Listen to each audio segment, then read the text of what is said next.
A very warm welcome. You're watching News 18 Global. I'm Akanksha Swaroop. Now, earlier this week, Pakistan and Iran have both conducted strikes on each other's territories. In the current scheme of geopolitics, it's an unprecedented escalation of hostilities between the neighbors. That too, at a time when tensions have risen sharply across the Middle East and beyond. And even though both countries have now decided to resume diplomatic dialogue and rebuild trust on Friday, let's tell you all about the recent escalation. Iran and Pakistan share a volatile border stretching about 900 kilometers. Pakistan's Balochistan province is on one side and Iran's Sistan and Balochistan province is on the other.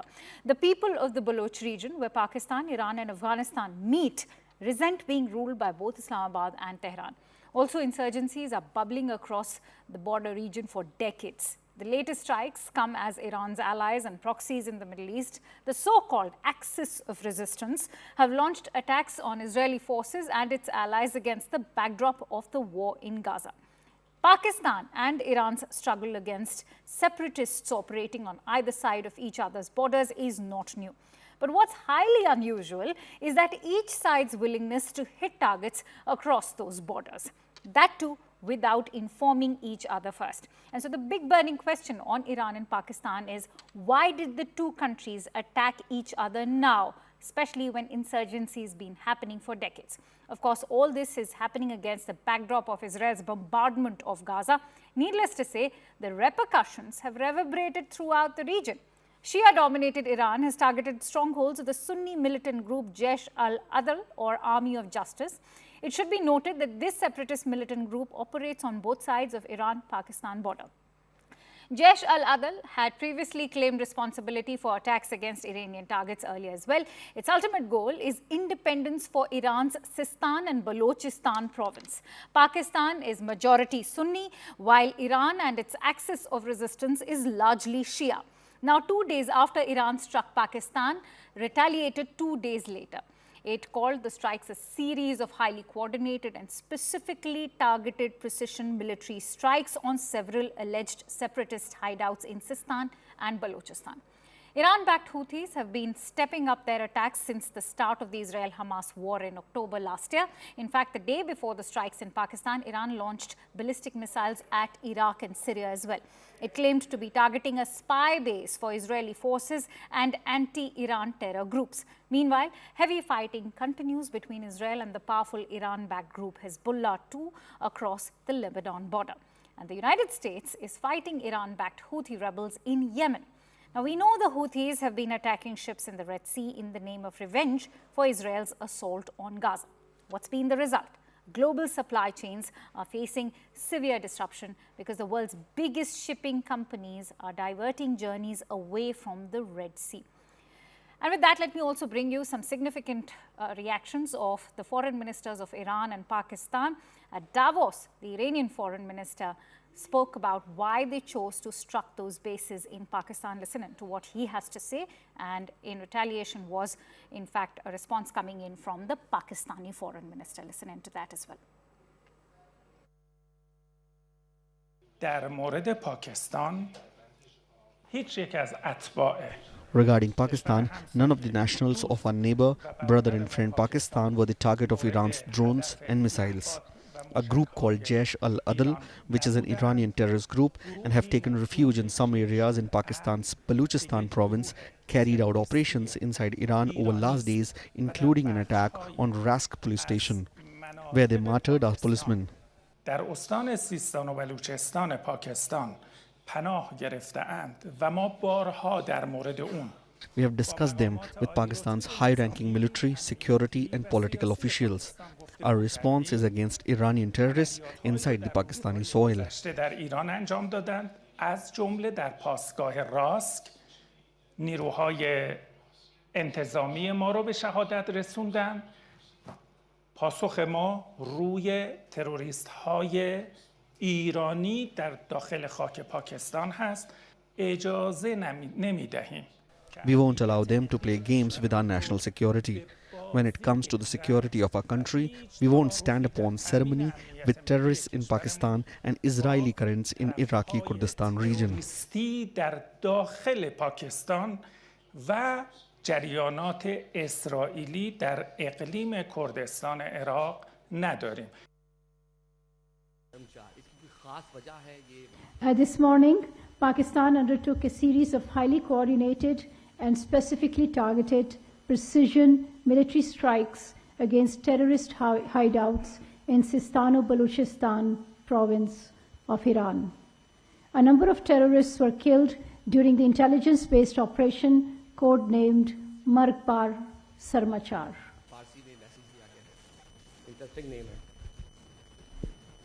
This morning's action was taken in light of credible intelligence of impending large-scale terrorist activities against Pakistan by these terrorists.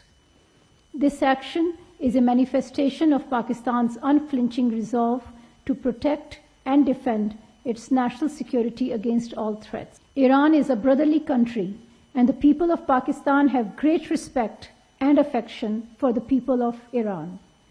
We have always emphasized dialogue and cooperation in confronting common challenges, including the menace of terrorism, and will continue to endeavor to find joint solutions.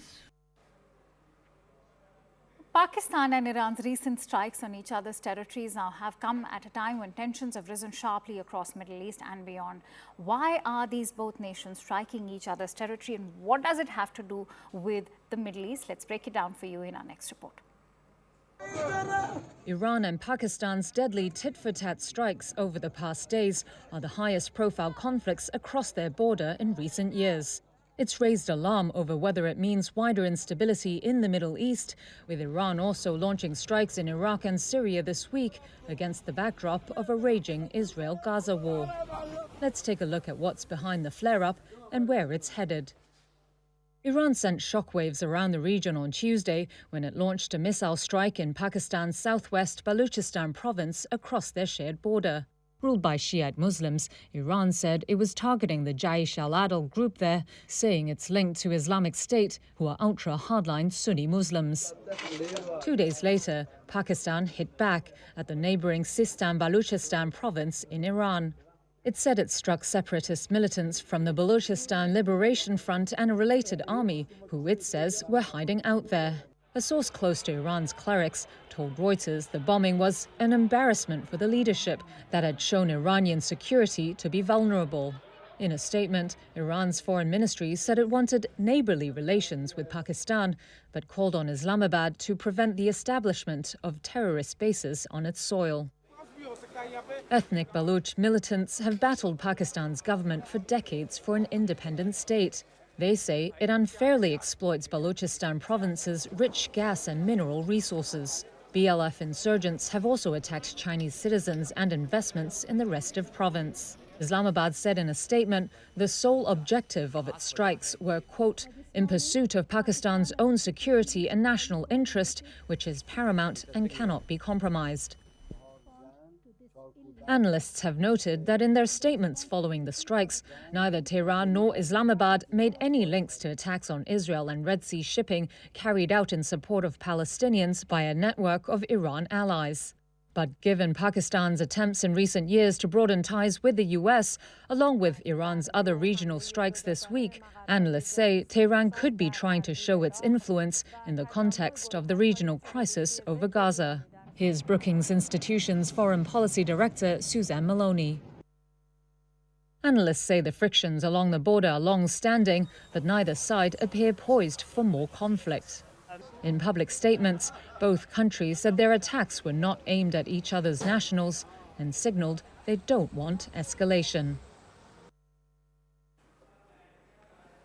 All right, and with that, let's also bring you a timeline of the key events that have taken place. We've already seen tensions escalate further ever since Hamas attacked Israel. And so it all began on October 7th in 2023, last year, when Hamas stormed Israel, and it set the stage for a wider war that's also currently on between Hamas and Israel. On October 8th, of course, Israel retaliated. Hezbollah also entered the conflict soon after. We all know Hezbollah is backed by Iran.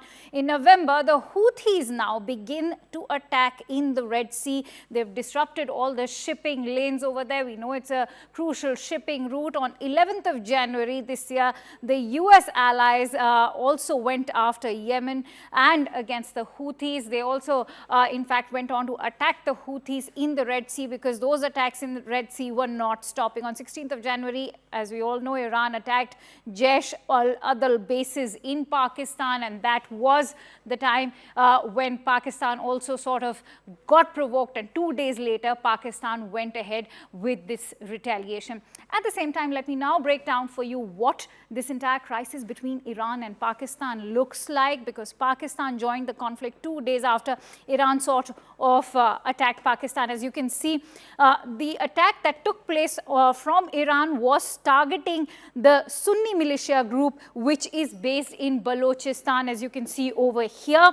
Pakistan, of course, as we all know, retaliated at Sistan and Balochistan, which is in, of course, within the Iranian border. Important to highlight that Balochistan is a province which, of course, as we know, is surrounded by Iran, even Afghanistan over there, and Pakistan. None of the Balochs, in fact, want to be sort of governed by Tehran or Islamabad. They want an independent state. And these sort of tensions on the border have already been taking place for decades, as I was telling you earlier.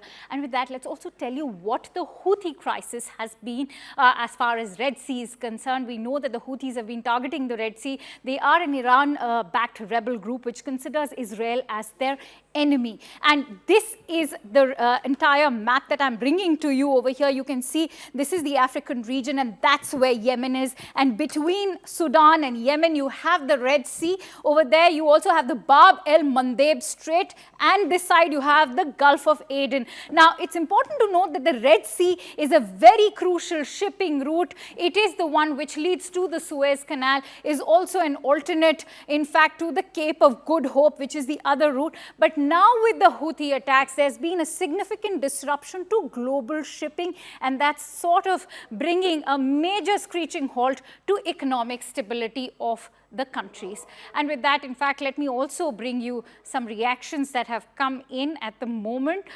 We have some expert sorts for you. Let's play out the Associated Press News Director John Gambrell and Suzanne Maloney of Foreign Policy at Brookings Institution break down this entire crisis for you. Listen into what they have to say. Pakistan has launched retaliatory strikes on Iran. This just really raises the tension between these two countries, and it follows Iran launching its own strikes on Pakistan just days earlier. In this strike by Pakistan on Iran, there are some 9 people who have been killed, and it struck the Sistan and Balochistan province in Iran. And earlier, Iran had struck Pakistan's Balochistan province earlier this week, killing at least 2 people. Now, these back and forth strikes, in theory, are targeting Baloch militant groups, Baloch separatists who seek to have their own state in this region.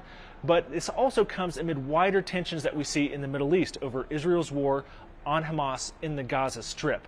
From the Iranian side, they have been trying to avoid a direct confrontation with the United States and Israel while still kind of keeping up their rhetoric and supporting proxy groups like Hezbollah, like Yemen's Houthi rebels that have launched attacks in support of Hamas. Now, Iran also has been facing pressure internally within its theocracy to do something amid all these ongoing strikes and the war. And Iran had launched strikes on Iraq and Syria before launching this strike on Pakistan to try to ease that tension within its ruling government, and particularly after it's faced months-long protests over the theocracy. Meanwhile, in Pakistan, Pakistan has a very important general election coming up in February. Pakistan's military also remains a really key political part of that country, of that government, and they want to show that they're able and capable to strike back, particularly as nuclear-armed Pakistan still faces threats from its neighbor, nuclear-armed India. Now, as of right now, both sides are saying that, or trying to say that they're going to de-escalate. There's talks going on between diplomats, and regional countries are urging everyone to take the tension down a level. However, it just shows just how dangerous the situation is in the wider Middle East. Well, there's been long-standing frictions along the border of Afghanistan, Pakistan, and Iran. In fact, this has been an area of drug smuggling, of extremist activity that has long been a point of contention for each of the governments and the various militant groups that are operational around the region. It has at times brought various governments into very close to direct conflict. We have never seen anything escalate to the point of, a conventional military exchange. And in this latest series of attacks between Pakistan and Iran, I think that there was a deliberate attempt to ensure that neither military was hit on either side. The Iranians hit what they described as a militia group, as did the Pakistanis. And I think that for now keeps this to a calibrated exchange. It does, up the temperature in the region. And I think it leaves open the possibility of additional violence. Important to note that the foreign ministers of Iran and Pakistan have had a phone call on Friday where they've decided to sort of resume diplomatic dialogue. But it also goes on to say that the kind of global reactions that have come, to the rescue of Iran and Pakistan as far as diplomacy is concerned, that also seems to have played an important, significant role. Of course, the United States was the first country to condemn the Iranian action. Let me also bring to you what the global reactions have been like. Joe Biden, the US president, has said that the clash shows Iran is not well liked in the region because remember, essentially it is also a fight for power in the Middle East where Iran is the country that is largely challenging the United States. The Kremlin has said that they are concerned about the Middle East crisis, that it may expand. Well, the situation already is spilling over. China has urged Iran and Pakistan to exercise restraint. Remember, China shares good relations both with Pakistan and Iran. India has cited Iranian action as self-defense, saying that this action is against terrorism and India stands against terrorism. And Iran's stance also always has been that the action that they had taken, those coordinated strikes were against terrorist bases that were being sheltered by Pakistan. And that brings me to the end of this newscast. Thank you so much for watching News 18 Global.